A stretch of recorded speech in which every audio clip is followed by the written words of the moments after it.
सबसे पहले सोने चांदी के साथ कर लेते हैं क्योंकि कुछ प्रेशर यहाँ पर बनता हुआ नजर आ रहा है। इवन एज मार्केट ये देख रहा है कि जो यूएस फेड की मीटिंग है जो 17-18 को है, वहां पर 25 बेसिस पॉइंट की रेट कटौती की प्रोबेबिलिटी अब 93% है, लेकिन उसके बावजूद भी कुछ प्रेशर यहाँ पर बनता हुआ दिखा है। कुणाल, आपसे शुरुआत कर लेते हैं और 2650 के आसपास के प्राइसेस कुछ बड़ा जरूर देखने को मिली है नीचे लोज पे, लेकिन अटकता हुआ सा नजर आया है। क्या 25 basis point rate cut factored in है? जी at $2,700 gold it's priced in, so no brainer है। यूएस का रेट कट, यूएस यूरोप ये इन लोग के पास कोई ऑप्शन ही नहीं है। सो ये वीकेंड में एक डेवलपमेंट हुआ है जिससे लॉन्ग टर्म इम्पैक्ट गोल्ड पे आ सकता है। सो बिटकॉइन का ऑफिशियल रिजर्व करने की बात की है ट्रम्प साहब ने। सो ये एक बहुत ही सिग्निफिकेंट डेवलपमेंट है। तो इसके पीछे इंटेंशन ऐसा है कि बिटकॉइन का रिजर्व करके over a period of next 2-3-5 years धीरे धीरे उससे ही यूएस की डेट कम कर डाले। बिकॉज सी यूएस की जो करेंसी है वो स्ट्रक्चरल वीकनेस उसमें कंटिन्यू ही रहने वाली है। It's a weak currency going forward. Forget about जो अभी टाइम बिंग के लिए जो स्ट्रेंथ देखी है वो एक अनदर चीज है, but value wise that is losing its sheen. So ये सब डेवलपमेंट ऐसे ऐसे हो रहे हैं। सेकेंड, चाइना अपनी करेंसी डिवैल्यू करने की बात कर रहा है, तो वो भी मोमेंट्री इसके कारण डिप आ सकती है। सो आने वाले एटलीस्ट 1-2 साल में इसकी सब की बड़ी इंपैक्ट नहीं आएगी, बट बाद में ये सब चीजों की इंपैक्ट भी आएगी मार्केट में। सो मेरा ये हफ्ते के हिसाब से मानना ऐसा है कि डिप पे बाय करना चाहिए। 76,800 76,700 के आसपास गोल्ड में लॉन्ग पोजीशन लेनी चाहिए। और जब फेड की मीटिंग आती है उसके पहले आपको एक थोड़ा सा पुल बैक मिलेगा 77,400 500, वहां पे प्रॉफिट बुक करना चाहिए। सो कोई भी डिप आती है ये हफ्ते में उस पे बाय करके चलिए। राइट, एब्सोल्युटली सोने में खरीदारी करनी चाहिए। और जैसे कुणाल कह रहे हैं कि 77 जैसे ही कोई यहाँ पर आपको डिप देखने को मिलती है वहां पर बाइंग करें। कुणाल, आपने एक बहुत वैलिड पॉइंट यहाँ पर कहा और वो बिटकॉइन के बारे में है। और जैसे यूएस प्रेसिडेंट इलेक्ट ट्रंप ने कहा है कि वो बिटकॉइन को फॉरेक्स रिजर्व में यहाँ पर इंक्लूड करेंगे, स्ट्रैटेजिक रिजर्व बनाएंगे वो यहाँ पर क्रिप्टोज का। हमने ऑलरेडी बिटकॉइन को यहाँ पर एक नया ऑल टाइम हाई छूता हुआ देखा है जो कि $106,000 अब यहाँ पर है। कैसे देखते हैं आप इसका इंपैक्ट ओवरऑल कमोडिटीज पर? एक सोने पे तो इंपैक्ट शायद यहाँ पर है ही, क्योंकि मनी जिस तरह का फ्लो हमने यहाँ पर ईटीएफ्स में और बिटकॉइंस में जाता हुआ देखा है, क्या उसका इंपैक्ट यहाँ पर प्रेशियस मेटल्स पे लॉन्ग टर्म में देखने को मिलेगा? या ये बहुत ही जैसे मैंने बहुत बार आपके शो में कहा है, it is west versus east. पूरा ईस्ट, मिडल ईस्ट से लेके east Asia, everyone is buying gold. और west they are not buying gold. कोई भी वेस्टर्न सेंट्रल बैंक ने गोल्ड ऐड नहीं किया है लास्ट 4 साल में। Now they are trying to create reserve of bitcoin. So this is a very big news. और इसके कारण जो वेस्टर्न इन्वेस्टर्स है वो शायद गोल्ड में नहीं आएंगे जल्दी। वेस्टर्न इन्वेस्टर्स, वो बड़ी बड़ी इन्वेस्टमेंट बैंक है, वो अपने अपने बिटकॉइन की ईटीएफ लेके आ रहे हैं। क्रिप्टो करेंसीज के डिफरेंट डिफरेंट नाम में ईटीएफ आ रहे हैं। सो उनका इन्वेस्टमेंट थोड़ा वहां पे जाएगा। तो ये investment demand from the West will remain subdued. The demand from East will continue to remain strong. India में कोई ज्वेलरी बाय करना बंद नहीं कर देगा और सामने बिटकॉइन नहीं लेने वाला है। So it is a push and pull scenario. Sentimentally from a longer term, अगर ये जो ट्रम्प साहब करना चाहते हैं that they want to create a big reserve of bitcoin and the bitcoin prices inflates and then with that they clear of their debt, ऐसा अगर इनका प्लान मुझे नजर आ रहा है। सो ये सब इसकी लॉन्ग टर्म में इंपैक्ट आ सकती है गोल्ड के लिए कि अगर यूएस अपनी डेट अगर कम करने में सक्सेसफुल जाता है तो 30 ट्रिलियन से उनकी डेट, 35 ट्रिलियन से उनकी डेट कम हो जाती है। सब जो 10-15-20 ट्रिलियन डॉलर डेट कम हो जाती है, जो किसी को लग नहीं रहा है इंक्लूडिंग मुझे, ये डेट कैसे कम हो सकती है। सो अगर ऐसा कुछ वो कर देते हैं तो लंबे अवधि के हिसाब से थोड़ा ये गोल्ड और दूसरी कमोडिटीज के लिए नेगेटिव रह सकता है। बट ये सब नियर टर्म में ऐसा ओवरनाइट 6 महीने में कुछ नहीं होने वाला है। So it is going to take time. But इतना समझ में आ रहा है कि वेस्ट से गोल्ड की जो इन्वेस्टमेंट डिमांड है वो इतनी रॉबस्ट नहीं रहेगी ये मूव के बाद। People will prefer bitcoin, but East they will continue to buy gold.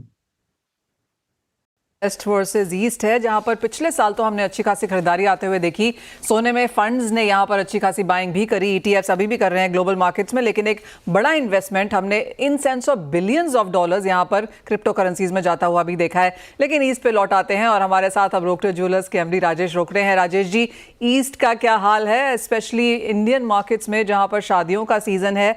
हमने जितने भी लोगों से बात की है सभी का दावा यही रहा है कि बाइंग होगी, और क्योंकि सोने के प्राइसेस अपने ऑल टाइम हाई से काफी नीचे आ चुके हैं, क्या इसका अच्छा खासा इंपैक्ट हमने खरीदारी में आता हुआ देखा है? नमस्ते मनीषा जी, बिल्कुल सही कहा आपने कि जिस तरीके से भारत में ये दिवाली के जस्ट बाद वेडिंग सीजन स्टार्ट हो जाता है तो इस समय से मांग और बढ़ जाती है। और पर्टिकुलर जब अभी दिसंबर का लास्ट हफ्ता जब होता है, सेकेंड 2 वीक से लास्ट वीक के, तो लास्ट मंथ के, उसमें क्या होता है, फॉरेन एनआरआईज काफी इंडिया में आते हैं, क्योंकि उस समय उधर सर्दी ज्यादा होती है तो इंडिया में उनके लिए एक अच्छा माहौल होता है। तो इस समय भी एनआरआईज की जितनी भी शादियां होती है इंडिया में इसी समय होती है। तो मोस्टली अभी देखा जाए तो काफी अच्छा खासा उठाव है मार्केट में, और डिमांड भी इसी दरमियान होती है। हाँ, लेकिन इंटरनेशनल मार्केट में गोल्ड के जो रेट्स है थोड़ा सा ठीक है, फेड के रेट कट एक अपेक्षित है 0.25, वो तो बिल्कुल बहुत दिनों से वेटिंग था। इसके वजह से गोल्ड में अगर रेट कट होता है तो निश्चित तौर पे रेट में और बढ़ोतरी मिलेगी। लेकिन ओवरऑल देखा जाए तो हर साल हम लोग जो देखते हैं दिसंबर में जो फॉरेन बायर्स होते हैं या फॉरेन इन्वेस्टर्स होते हैं वो थोड़ा सा परहेज रखते हैं। इस वजह से मार्केट थोड़ा सा नॉर्मल होता है, ऐसा बहुत ज्यादा नीचे ऊपर नहीं होता है, मतलब बहुत ज्यादा वोलेटाइल नहीं होता है ये समय में। तो ये एक गोल्ड की चाल हम लोग ने देखी है। लेकिन निश्चित तौर पे जैसे ही ये सीजन खत्म हो जाता है हमारा एनआरआईज का, तो उसके बाद वेडिंग सीजन करीब 40 लाख से ज्यादा शादियां इस साल एक अनुमान लगाया गया है। तो इतनी शादियां होने के कारण मार्केट में अच्छी खासी हलचल भी रहेगी और उठाव भी रहेगा। राजेश जी, मैं दुबई एयरपोर्ट पे थी कल यहाँ पर, और काफ़ी सारी दुकानें जो वहाँ पर नई नई खुली हैं वहाँ पे लिखा हुआ था वैट क्लेम कर लीजिए, वैट फ्री गोल्ड ले जाइए, और अच्छी खासी भीड़ भी थी वहाँ पे। तो इवन एज हम कह रहे हैं कि 9% की यहाँ पर कटौती हमने आते हुए देखी है, और थोड़ा सा लेवल प्लेइंग फील्ड शायद दुबई के साथ क्रिएट हुआ है। लेकिन अभी भी जो वैट के यहाँ पर जो रिबेट्स हैं, आप कहेंगे दुबई उसमें अभी भी स्टैंड आउट करता है? प्लीज एक बार रिपीट करेंगे क्वेश्चन? जी राजेश जी, मैं कह रही थी कि हम बात करते रहते हैं कि दुबई से जो बहुत खरीदारी होती थी इंडियंस की या एनआरआईज की, वो इंडिया में लौट आई है क्योंकि हमने 9% की यहाँ पर कस्टम ड्यूटी में कटौती आते हुए देखी है। लेकिन अभी भी जो वैट है, रिबेट है, वो आप कहेंगे दुबई बेटर करता है? बिल्कुल बिल्कुल, देखिए वैसा देखा जाए तो दुबई में भी इंडिया से ही ज्यादातर ज्वेलरी जाती थी, क्योंकि दुबई से ही पूरे गेटवे खुलते थे सभी दुनिया में ज्वेलरी जाने के लिए, और इंडिया से ही ज्यादातर ज्वेलरी बाहर जाती थी। बट ड्यूटी एक बहुत बड़ी प्रॉब्लम थी। इंडियंस जब खरीदारी बाहर से आके इंडिया में खरीदारी करते थे तो काफी बड़ा डिफरेंस था, लेकिन वो डिफरेंस अभी करीब करीब खत्म हो चुका है। इस वजह से जो लोग पहले दुबई जाके बाइंग करके इंडिया आने का सोचते थे, अभी वो खत्म हो गया है। वो पूरी तरह से इंडिया में ही खरीदारी करते हैं। और जीजेसी के तहत हम लोग ने वैसे भी एक और डिमांड रखी है गवर्नमेंट के सामने में, कि जिस तरीके से बाहर के कंट्रीज में जीएसटी हो या वैट हो, उसका एक रिफंड दिया जाता है। जो एनआरआईज कस्टमर्स होते हैं, जो बाहर के लोग आते हैं, उन्हें कई बार जब रिटर्न जाना होता है तो कई बार वो वैट का या जीएसटी का रिफंड लेते हैं। तो वो एक नई मांग हमने रखी है,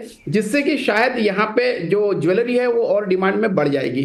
तो ये एक काफी बड़ा चेंज, और लोगों को भी पता पड़ गया अभी कि दुबई से सस्ता अभी इंडिया हो गया है। जी हाँ, और जैसे आपने कहा, अगर वो जीएसटी और वैट रिफंड एनआरआईज को जो मिलना चाहिए, अगर वो भी शुरू हो जाता है तो क्लियरली एक और चीज यहाँ पर काफी पॉजिटिव हो जाएगी। राजेश जी, एक फाइनल सवाल, और ये प्राइसेस पे है, और जैसे कुणाल हमें बता रहे थे कि बाइंग अपॉर्चुनिटीज ढूंढनी चाहिए डिप्स पे, और फेड मीटिंग के बाद यहाँ पर प्राइसेस वापस बढ़ने की एक्सपेक्टेशन है। अब आप इस साल के लिए, जो कि शायद अब 10 दिन ही बचा है, किस तरह की रेंज बनता हुआ देखेंगे? आपको क्या लगता है इस साल में अब सोना चांदी कहाँ खत्म होता हुआ नजर आएगा? देखिए, अभी ये साल खत्म होने के लिए सिर्फ 2 हफ्ते ही बचे हैं, और 2790 का जो हाई है, मुझे लगता है कि वो टूट के नया रिकॉर्ड बनेगा। और मैं हर बार कहता हूं कि 2 हफ्ते में, राजेश जी, 2 हफ्ते में 2790 आएगा? अगले साल आएगा? नहीं, देखिए अगले साल देखिए 2 वीक की बचा है, बहुत ज्यादा नहीं, और 2652 के आसपास है अभी, और मतलब करीब $150 की और तेजी मुझे नए साल में दिख रही है। इस साल तो मुझे लगता है कि ये $2700 और $2650 के बीच में ही रहेगा। लेकिन दिवाली 31 दिसंबर के बाद जो नया सीजन स्टार्ट होगा, उसमें निश्चित तौर पे गोल्ड के रेट और नए आयाम पे आएंगे, नए रिकॉर्ड बनाएंगे, ऐसा मुझे लगता है। राइट, तो 2024 के बाद 2025 में और नए हाइज बनेंगे सोने और चांदी में। ये साल में अब सिर्फ यहाँ पर 10-12 दिन ही बचे हैं कामकाज के लिहाज से, तो एक रेंज अब यहाँ पर हम बनती हुई देखेंगे।